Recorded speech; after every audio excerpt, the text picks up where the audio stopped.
Nous sommes blessés. Rendez-nous la lumière,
Le Seigneur soit avec vous.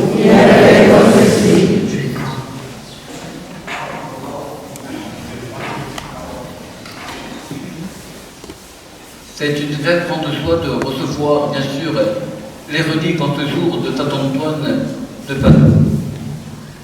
Nous allons bien sûr, jusque vers 15h, nous mettre sous sa protection, bien sûr, on se met sous sa protection tous les jours de notre vie,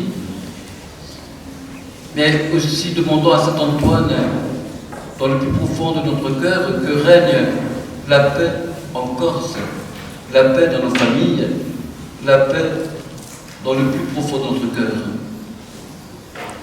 La joie aussi d'accueillir les pères franciscains qui ont bien sûr accompagné Saint Antoine dans toute la Corse.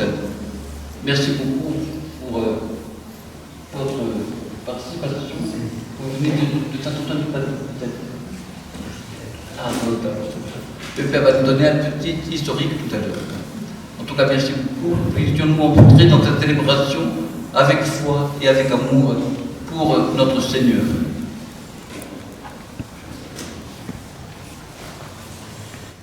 Nous sommes en train de vivre un magnifique pèlerinage en Corse. Et c'est aussi la découverte de cette terre magnifique. Vous vivez déjà un bout de paradis. Merci Seigneur. Merci Seigneur. Est-ce que vous y pensez de temps en temps? Est-ce que vous y pensez que vous êtes au paradis déjà? Un petit bout, vous en goûtez. Moi, j'ai un peu d'envie quand même. On arrive dans cette magnifique église, très belle, pour vivre un moment de prière, un moment de partage. Je vois des pains magnifiques qui rappellent l'expérience de Saint Antoine. Nous avons apporté de Padoue, de la basilique où le corps de Saint Antoine repose, un buste solennel, vous avez vu, pour des processions, pour des moments de grand rassemblement, avec ce buste de Saint Antoine qui représente les saints très jeunes. Vous voyez qu'il est très jeune. Saint Antoine, il est mort à 36 ans, donc un âge vraiment très... Et avec l'enfant Jésus, les lys et les livres de la parole de Dieu. Donc nous allons nous mettre un peu à l'écoute de cette parole, la parole de Dieu qui est notre point de repère, toujours est notre point de repère, la parole de Dieu. N'hésitez jamais, ne manquez jamais de perdre les passages que la liturgie nous propose chaque jour, surtout en ces temps de carême. Nous nous mettons à l'écoute de l'évangile qui est proposé aujourd'hui.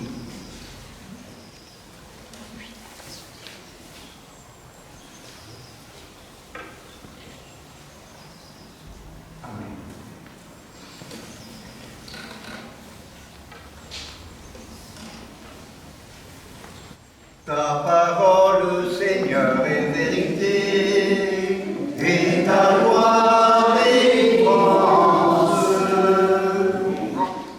Ta parole, Seigneur, est vérité, et ta loi est délivrance. Convertissez-vous, dit le Seigneur, car le royaume des cieux est tout proche. Ta parole, Seigneur, est vérité, et ta loi délivrance. Le Seigneur soit avec vous. Et avec votre esprit. Évangile de Jésus-Christ selon saint Marc.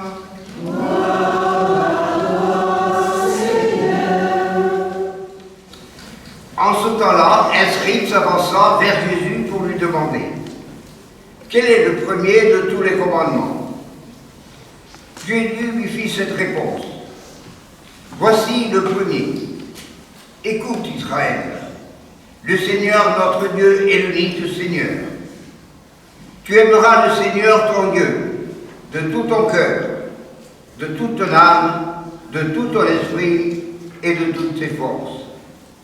Et voici le second. Tu aimeras ton prochain comme toi-même. Il n'y a pas de commandement plus grand que cela. » Le scribe reprit, « Fort bien, maître, tu as dit vrai. Dieu est l'unique. Il n'y en a pas d'autre que lui. L'aimer de tout son cœur, de toute son intelligence, de toute sa force, et aimer son prochain comme soi-même. Vaut mieux que toute offrande d'holocauste et de sacrifice. » Jésus, voyant qu'il avait fait une remarque judicieuse, lui dit « Tu n'es pas loin du royaume de Dieu. » Et personne n'osait l'intéresser. Acclamons la parole de Dieu. Louange à toi, Seigneur Jésus.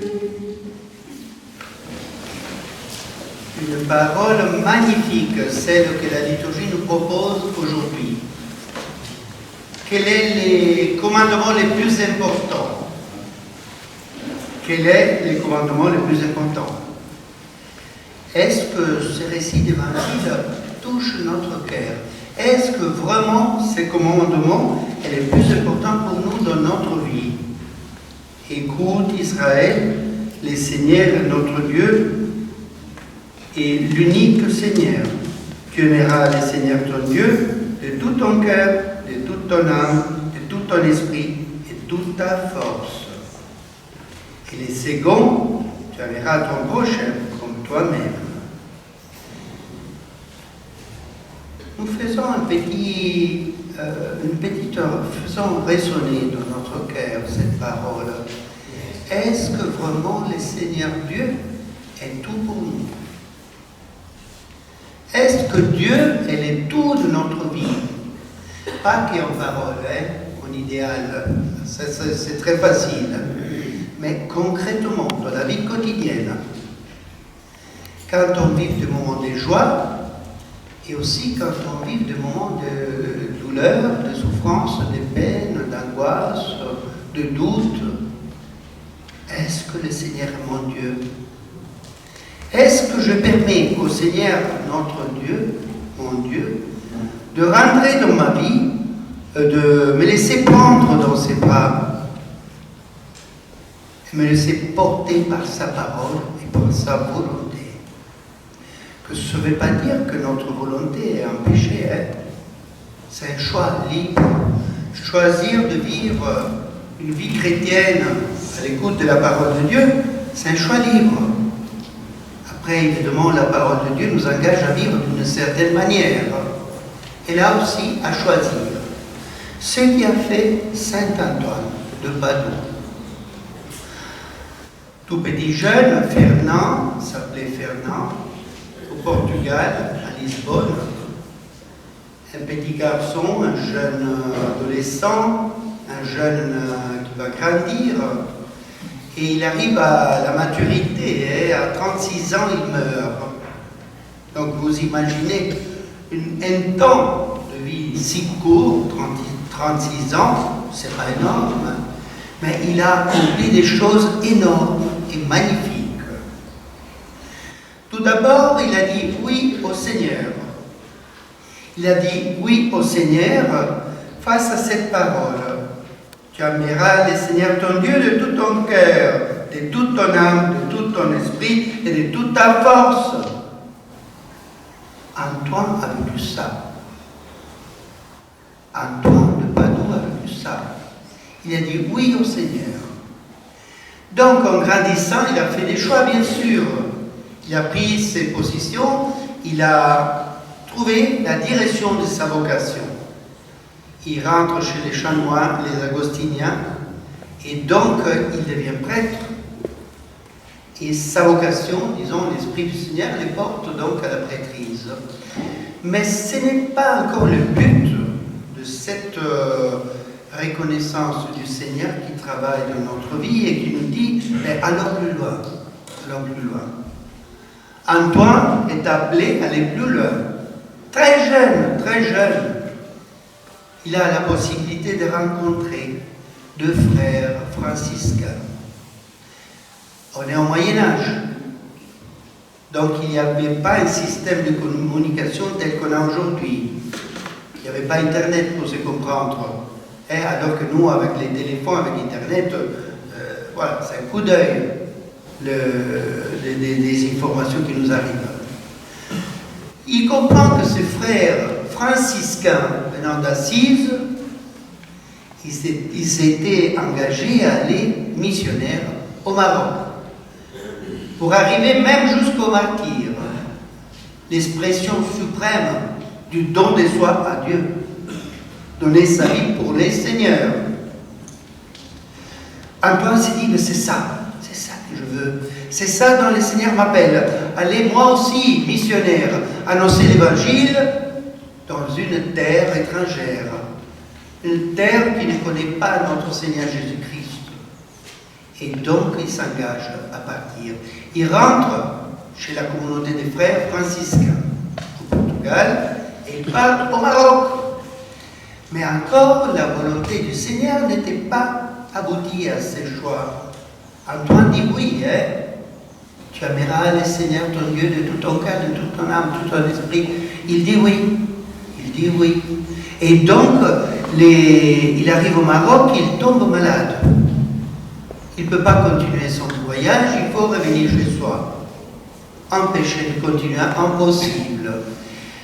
Et encore l'Esprit du Seigneur qui pousse les navires sur lesquels Antoine était embarqué vers le sud d'Italie. Une tempête oblige les navires à faire un naufrage au sud d'Italie, la Sicile. Un état frère, il va chercher les frères siciliens qui étaient en train de s'organiser pour monter à Assise, rencontrer François dans un moment historique très fort. les chapitres des nattes ou les chapitres des cabanes. Oui, parce que les frères arrivaient assis autour des 5000 frères, assis au Moyen-Âge. Je me permets de souligner cet aspect parce qu'Assise, vous le connaissez aujourd'hui. Oui ou non? Oui, voilà. Donc il y a des hôtels quand même. Vous arrivez assis, vous pouvez bien dormir. Hein? Mais à l'époque de Saint-François et de Saint-Antoine, ce n'était pas comme ça, un petit village, 1500 personnes plus ou moins. C'est une mairie, une commune, une ville de l'époque des mairies, des communes. Un petit village autour, il y avait du bois. Voilà donc des cabanes en bois pour abriter les frères. Autour des 5000. Et Antoine connaît au fur et à mesure des frères. Il arrive à connaître Saint-François. Mais encore, il était vraiment caché et inconnu de la plupart de ses frères. Bon, enfin, ses frères ne se connaissaient pas parce qu'ils arrivaient un peu de tous les points. Ils étaient répandus déjà en Europe. Mais ils ne se connaissaient pas, donc c'était une occasion pour se voir, se connaître. Antoine a la chance de connaître les frères qui étaient un peu plus au nord de l'Italie. Ferrare, donc une Provence, une juridiction de frères, il est un peu plus vers le nord, pas encore à Padoue. Et là, il arrive dans un petit ermitage. Ça, c'est encore une expérience. Vivre les temps du silence, de l'abandon à Dieu, de la prière, une relation personnelle avec Dieu. L'ermitage nous permet ça, hein? Il y a le silence, le travail, la prière communautaire. Donc ces petits noyaux de frères à Monte Paolo, un ermitage qui existe encore aujourd'hui, à Monte Paolo, les frères et Antonio, ils vivent petit temps, on va dire un peu une espèce de noviciat. Et là, encore, le Seigneur le touche sa vie et son expérience. Parce qu'il sera appelé suite à une situation imprévue. Les prédicateurs qui avaient été engagés pour prêcher pendant une ordination, donc un moment très solennel, l'ordination des prêtres, il y avait l'évêque, il y avait tous les autres prêtres autour, c'est des moments de grandes fêtes, les prédicateurs n'arrivent pas. Bon, dites, voilà, les frères sont attendus ici aujourd'hui, ils se perdent dans la nature. Hein, les ronds-points, Colmar nous a dit tourner à droite, on n'a pas regardé à gauche. Donc on était parti vers la campagne. Voilà, vous voyez, encore le Seigneur travaille dans la vie et l'expérience d'Antoine. Parce que l'évêque lui demande de prier, de prêcher. Il n'était pas encore connu comme on le connaît aujourd'hui. C'est là qu'il arrive à transmettre avec beaucoup de puissance, avec beaucoup de passion, tout ce qu'il avait médité dans cet héritage et dans les années précédentes. Donc ce qu'il avait pris au niveau intellectuel, mais aussi ce qu'il avait dans son cœur, au niveau spirituel, ce qu'il avait mûri de la vie chrétienne en ces moments-là. Et là, les gens sont pris, et là, ça commence vraiment des parcours immenses de prédication en Europe qui a fait Antoine, qui a prêché et a touché les cœurs de plein de personnes, surtout au niveau de certains sujets, je vais nommer, je vais énoncer, les pauvres, donc cette attention aux pauvres. La paix, on a dit, ce pèlerinage de Saint-Antoine Terre-Corse nous rappelle, notre père l'évêque cardinal Boustio nous appelle à prier pour la paix dans le monde. Et combien on a besoin de paix à partir de chez nous, hein, dans notre cœur, avec nous-mêmes, dans nos familles, dans nos lieux de travail, dans nos paroisses, la paix. Donc c'était un autre élément que Antoine a beaucoup prêché, comme aussi la paix entre les cultures. Il a prêché dans des pays différents. La paix entre cultures, entre expressions religieuses différentes, entre manières de comprendre différentes manières de comprendre la foi chrétienne. Antoine reste accroché à la parole de Dieu. Voilà pourquoi on est parti de l'évangile d'aujourd'hui, la parole que Dieu nous adresse. Jésus, qu'est-ce qu'il dit à cet homme? Je vois que tu as fait une bonne réflexion. Hein? Jésus, voyant qu'il avait fait une remarque judicieuse, lui dit, tu n'es pas loin du royaume de Dieu. Tu n'es pas loin du royaume de Dieu. Sûrement, Dieu aura pensé d'Antoine Padoue, tu n'es pas loin du royaume de Dieu parce que tu annonces si bien. Et tu as, Antoine, converti le cœur de plein de chrétiens, plein de fidèles, plein de baptisés, mais aussi de pécheurs. Parce que voilà, notre élément de sa prédication s'adressait aux pécheurs, à ceux qui ne voulaient pas suivre la loi du Seigneur, qui est une loi de liberté, et aussi envers les païens, envers les hérésies qui étaient bien présentes au Moyen-Âge, face auxquelles l'Église a dû faire vraiment exprimer toute sa force et toute sa conviction à travers des conciles même, pour rédire la foi chrétienne. Cette année, on est dans les centenaires du credo de Nicée-Constantinople. Donc la foi, au cours des siècles, au fur et à mesure, a renforcé, reconsolidé, rédit et nous appelle à dire notre foi à travers les credos. Antoine, fidèle à la parole de Dieu, est resté fidèle à l'Église catholique, apostolique, romaine. Donc la fidélité d'Antoine nous enseigne aussi à se laisser porter par ce Dieu qui nous aime. Un Dieu qui nous dit, tu n'es pas loin du royaume de Dieu. Aujourd'hui, le Seigneur Dieu nous dit, à nous tous, nous ne sommes pas loin du royaume de Dieu. On est là, on veut s'engager, on veut comprendre, on veut mieux vivre notre foi. On est là pour ça. Merci Seigneur de nous avoir envoyé Antoine et c'est les reliques de Saint Antoine dans cette magnifique église. Merci pour votre présence. Amen. Les reliques représentent dans le buste une partie des tissus qui ont été récupérés. Disons, c'était au côté du cœur. Donc, on ne peut pas dire c'est le cœur, mais c'était des tissus. Après l'ouverture du tombeau, on a repéré et donc récupéré une partie de ces tissus organiques du corps de Saint Antoine. Et en effet, ils ont été mis dans ces très jolis cœurs qui est au centre. Il y a aussi un petit reliquaire, vous voyez à côté. Il est petit parce que c'est plus facile pour la vénération. Tout à l'heure, on fera ces gestes de vénération. Il y a les pains magnifiques, donc à bénir et à donner. Ce sont des signes qui expriment notre foi. Ça ne change pas rien, ça ne change rien à notre credo. Je crois en Dieu le Père, mais ils sont des signes qui nous renforcent, qui nous donnent courage, qui nous remettent sur la bonne direction du courage. Ces derniers temps de carême vers Pâques sont des temps forts à vivre en plénitude. Donc les petits reliquaires et un doigt, une phalange du doigt index qui indique le ciel. Voilà, il est là. Tous les prêcheurs, ils étaient souvent raffigurés avec ses doigts vers les ciels, vers Dieu, vers les paradis. C'est notre but. Oui ou non? Oui, tous. Je pense que tout le monde a envie d'aller au paradis. Hein? N'hésitez pas à prier. Courage. Alors, on va chanter. Je vois que vous avez dans les papiers.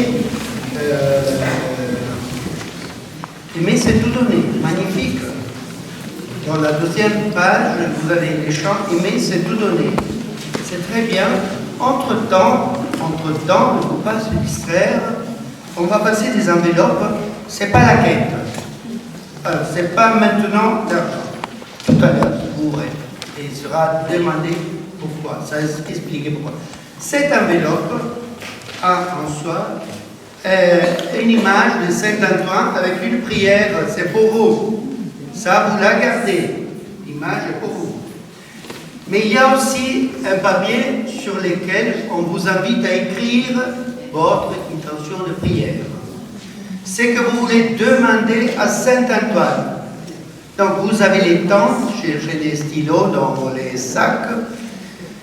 C'est un papier fait pour écrire les intentions parce que vos intentions seront récupérées. Donc vous allez les remettre dans l'enveloppe.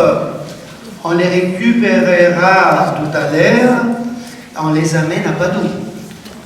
Donc les enveloppes avec vos intentions seront ramenées avec les reliques sur la tombe de Saint-Antoine à Padoue. Donc vos intentions arriveront directement chez Antoine. Donc, et là, vous répétez dire, si quelqu'un veut mettre son adresse derrière, il peut le faire pour recevoir le numéro du messager Saint-Antoine. Donc vous mettez votre adresse, n'hésitez pas. La prière, dans l'enveloppe, on la récupère. Donc ce n'est pas maintenant le moment de l'argent. On ne demande pas maintenant l'argent, on demande des prières pour renvoyer Antoine. Entre-temps, on chante. Et si quelqu'un peut m'aider, parce que je n'ai pas le choix. Vous avez le temps calmement d'écrire. Laissez-nous donner et se donner soi-même, et laissez-nous donner et se donner soi-même.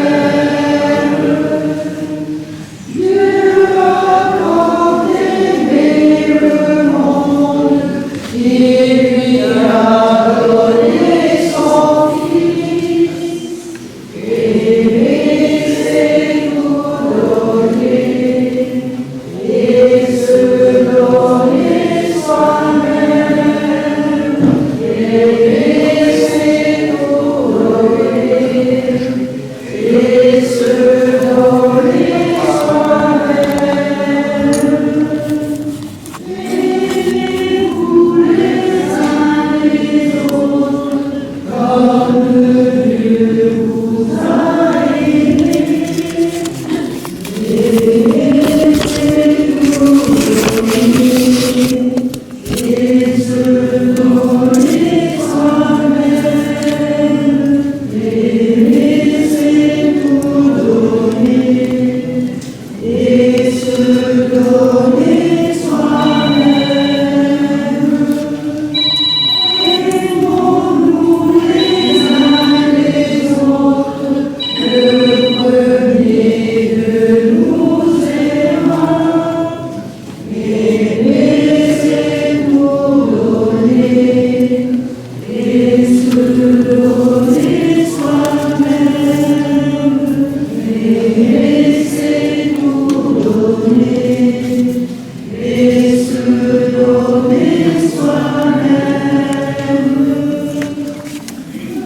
Aimons-nous les uns les autres, car l'amour nous vient de Dieu, et laissez-nous donner et se donner soi-même, et laissez-nous donner et se donner soi-même. Dieu nous a comblés d'amour, faisant de tous ses enfants, et laissez-nous donner et se donner soi-même, et laissez-nous donner et se donner soi-même. Maintenant, le curé va bénir les pains qui sont préparés pour les pains de Saint-Antoine. Ça, c'est aussi un magnifique signe. Il y a dans plusieurs églises du monde ces gestes du pain qui rappellent la charité pour les pauvres. C'est-à-dire, c'est pour nous un signe pour ne pas nous oublier et oublier les pauvres, ceux qui ont moins de possibilités que nous. Et le pain de Saint-Antoine Elle est vraiment connue dans tout le monde, même dans les pays islamiques. Et en Turquie, on a un couvent face à la mosquée. Alors, un couvent dédié à Saint-Antoine, à Istanbul. Ces couvents, souvent les portes fermées, surtout s'il y a la célébration des sacrements, des baptêmes et des mariages. Il y en a des chrétiens, mais il faut fermer les portes pendant les célébrations. Alors que pendant la journée, les portes sont ouvertes, et il y a ce geste, les mardis, surtout parce que les mardis, c'est le jour dédié au pain des pauvres pour Saint-Antoine. Et donc, il y a des gens qui vont apporter des choses, soit des chrétiens, soit des musulmans, soit d'autres religions. Ce qui peut apporter, ce qui a besoin va et prend, dans une liberté totale et une discrétion totale. C'est magnifique que des hommes et des femmes de toute religion arrivent au pied de la statue de Saint-Antoine et qui apportent et qui reçoivent selon ses nécessités. C'est un partage très beau. Aujourd'hui, on partage les pains entre nous, mais faisons mémoire de ceux qui ont moins de possibilités. Alors, la bénédiction du Père. Le Seigneur, ton Dieu, t'a fait connaître la pauvreté, il t'a fait sentir la faim, et t'a donné à manger la manne pour te faire découvrir que l'homme ne vit pas seulement de pain, mais de toute parole qui sort de la bouche du Seigneur. Prions. Tu as béni Seigneur, Dieu notre Père, Créateur du ciel et de la terre, Père de tous les hommes, et nous te rendons gloire pour ta bonté et ta providence à notre égard. Bénis ces pains que nous te présentons en l'honneur de Saint Antoine de Padoue. Dans ta bonté, accorde à tous les hommes de trouver chaque jour ce qu'il leur faut pour vivre, ainsi que la santé du corps et la croissance dans ton amour. Par Jésus le Christ, notre Seigneur. Amen.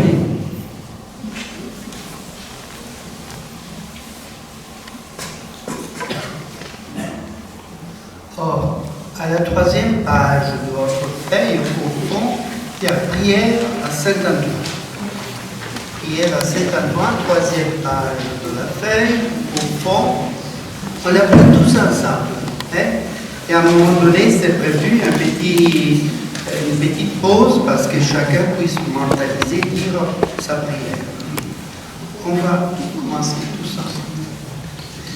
Saint-Antoine.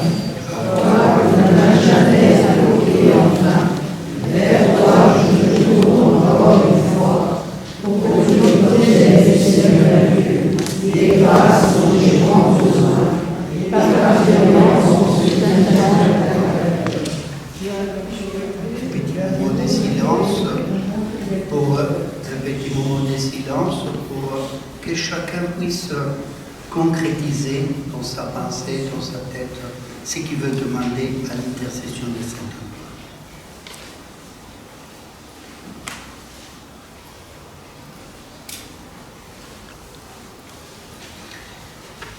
Tu as toujours été mon bon et fidèle protecteur, accueille maintenant et grâce à ton intercession, Dieu réalise aussi, selon sa volonté, que le Seigneur nous rende parfois une agréable rapport, digne d'un serviteur, par Jésus le Christ, notre Seigneur. Amen. Nous allons maintenant accomplir ces gestes. La vénération des reliques. Vénération, ce n'est pas l'adoration. Nous adorons le Seigneur Dieu dans l'Eucharistie. Mais la vénération des saints et des reliques des saints nous rappelle à notre vie et à notre foi. Et en même temps, donc on vient au centre comme pour recevoir la communion, l'Eucharistie, et on répare à droite et à gauche. À droite et à gauche, vous trouvez les pains, et si vous voulez, il y aura des paniers pour des dons à faire, parce que ce pèlerinage est aussi pour soutenir les séminaristes. Il y en a encore quand même, pas énormément, mais il y en a. Il faut prier, Seigneur, qu'il y en ait plus, Parce qu'on a besoin plus des prêtres, plus des diacres, plus des religieux, des religieuses, plus des familles engagées, des hommes et des femmes disponibles à donner leur disponibilité, leur service et les dons qu'on a reçus de remettre au service de la communauté. Donc chacun sa vocation, mais attention, l'Église en a besoin. Courage. Vous voyez que l'Église corse, pour ces derniers temps, elle est mise vraiment feu et fer parce que cette foi puisse résonner et resplendir dans le monde. Et Pape François nous appelle à être courageux, nous a dit de belles choses dernièrement. Voilà. Alors, au centre pour la vénération, à droite et à gauche les pains. Si quelqu'un de la confrérie des confrères peut nous aider, vous pouvez faire des paniers. Et voilà, il y aura quelqu'un du côté droit.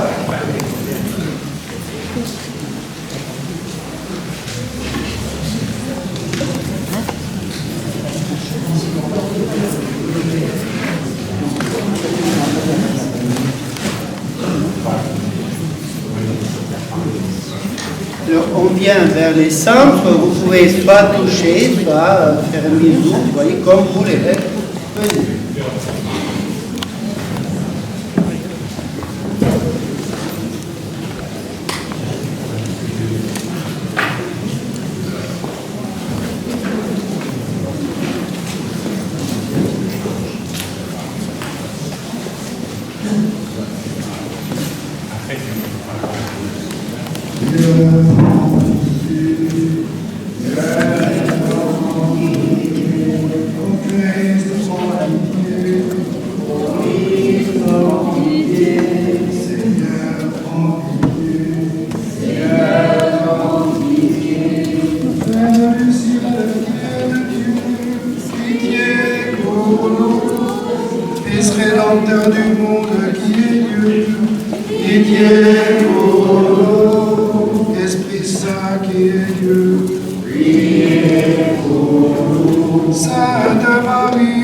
Antoine dévoré du désir du martyre. Priez pour nous. Saint Antoine, ami et imitateur assidu de Jésus. Priez pour nous. Saint Antoine, serviteur dévoué de la Vierge Mère. Priez pour nous. Saint Antoine, disciple très saint du séraphique Père Saint François. Priez pour nous. Saint Antoine, célèbre entre les thaumaturges. Priez pour nous. Saint Antoine, fidèle protecteur de tous ceux qui espèrent. Priez pour nous. Saint Antoine, faites retrouver les choses perdues. Priez pour nous. Saint Antoine, qui nourrissait les pauvres. Priez pour nous. Qu'il intervienne pour nous, ô Dieu Tout-Puissant, notre confesseur Antoine, lui que vous avez enrichi du don des miracles et des prodiges, par le Christ notre Seigneur. Amen. Jésus, Jésus, doux et humble de cœur, rendez mon cœur, rendez mon cœur, semblable au vôtre. Rendez mon cœur, rendez mon cœur, semblable au vôtre. Jésus, Jésus, double et humble de cœur, placez mon cœur, placez mon cœur, Yahvé vôtre. Placez mon cœur, placez mon cœur, Yahvé vôtre.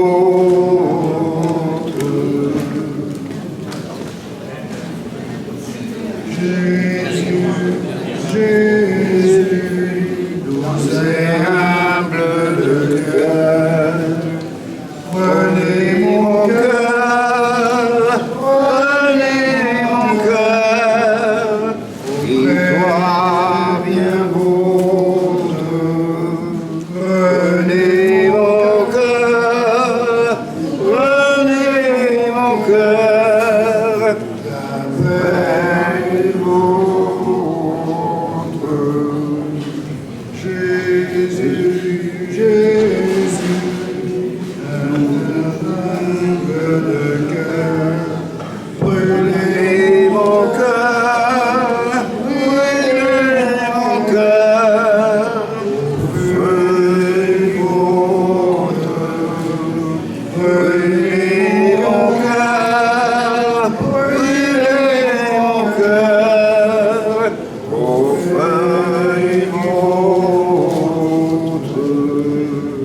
Jésus, Jésus, doux et humble de cœur, fermez mon cœur, fermez mon cœur, prenons le vôtre.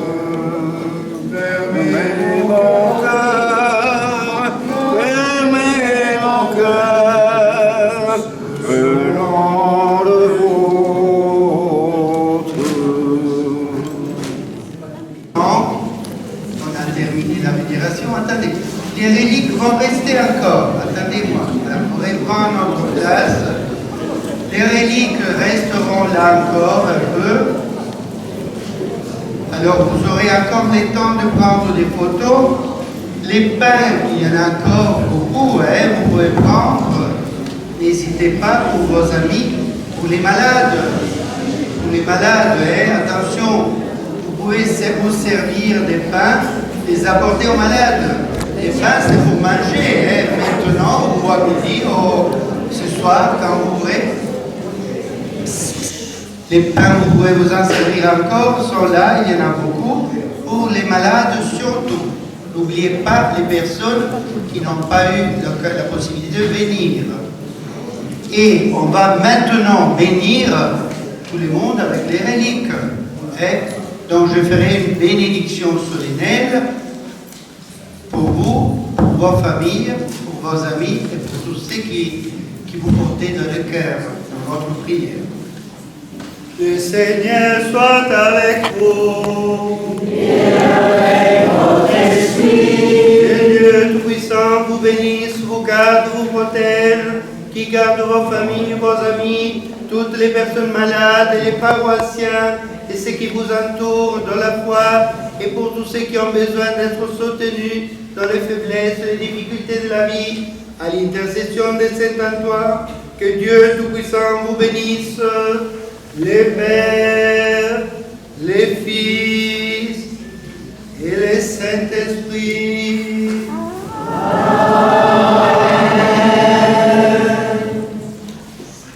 Les reliques resteront là, vous pouvez continuer à faire des gestes de dévotion.